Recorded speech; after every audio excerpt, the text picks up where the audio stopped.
2019 నుంచి 2024 మధ్యలో వైఎస్ఆర్సీపీ అధికారంలో ఉన్నప్పుడు కులాలు చూడకుండా, మతాలు చూడకుండా, ప్రాంతాలు చూడకుండా, పార్టీలు చూడకుండా, రాజకీయాలు చూడకుండా అన్ని సంక్షేమ అభివృద్ధి పథకాలు రాష్ట్ర ప్రజలందరికీ దక్కిన విషయం అందరికీ తెలిసిన విషయమే.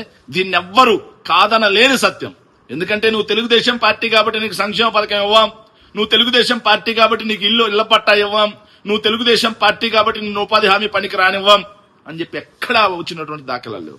నువ్వు జనసేన పార్టీ కాబట్టి నీకేమి ఇవ్వం అని చెప్పి ఎక్కడా బయటకు వచ్చినటువంటి ఉదంతాలు లేవు. ఎందుకంటే వైఎస్ జగన్మోహన్ రెడ్డి గారు శాచ్యురేషన్ పద్ధతిలో ఎవరైతే అర్హులు ఉన్నారో అర్హతే ప్రమాణంగా అందరికీ అందాల్సిందే అని చెప్పేసి ఆయన ఒక అల్టిమేటం జారీ చేశారు. అందరూ కూడా ఎమ్మెల్యేలతో సహా కింద స్థాయి వైఎస్ఆర్ కాంగ్రెస్ పార్టీ కార్యకర్తల వరకు అందరూ కూడా ఆ అల్టిమేటాన్ని పాటించారు.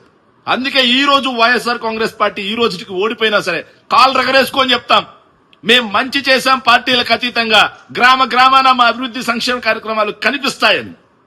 అవి చెయ్యలేక, చెప్పుకోలేక ధైర్యంగా నిలబడలేని వీళ్ళు ఎంత దుర్మార్గం అంటే, పిఠాపురం నియోజకవర్గానికి సంబంధించి జనసేన నేతల నుంచి తీవ్ర ఒత్తిడి ఉండడం వల్ల ఫీల్డ్ అసిస్టెంట్ ఏం చేశాడంట, ఉపాధి హామీ పనికి మీరు రావడానికి లేదు, మీరు వైఎస్ఆర్ కాంగ్రెస్ పార్టీ వాళ్ళు అంటే వైఎస్ఆర్ కాంగ్రెస్ పార్టీ వాళ్ళు జాతీయ ఉపాధి హామీ పథకానికి రావడానికి లేదా?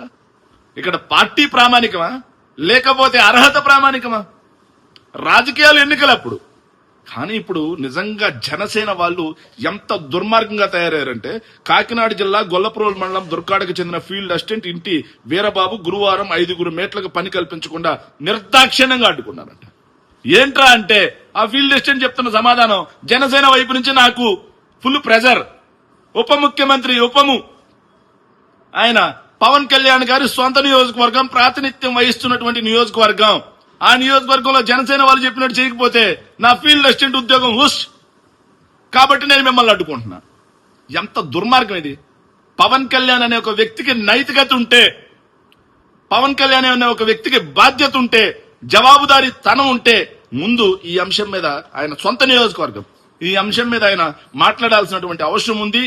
ఆ సమస్యని సరిదిద్దాల్సినటువంటి అవసరం ఉంది. అలా కాకుండా బయటకు వచ్చే చాగంటి ప్రవచనాలు, గరికపాటి ప్రవచనాలు చెప్పినట్టుగా నీతులు చెబుతామంటే ప్రజలన్నీ గమనిస్తా ఉన్నారు. పవన్ కళ్యాణ్ ఇక మీ దొంగ వేషాలు, దొంగ నాటకాలు, సినిమా డైలాగులకి కాలం చెల్లిపోయింది. Thank you.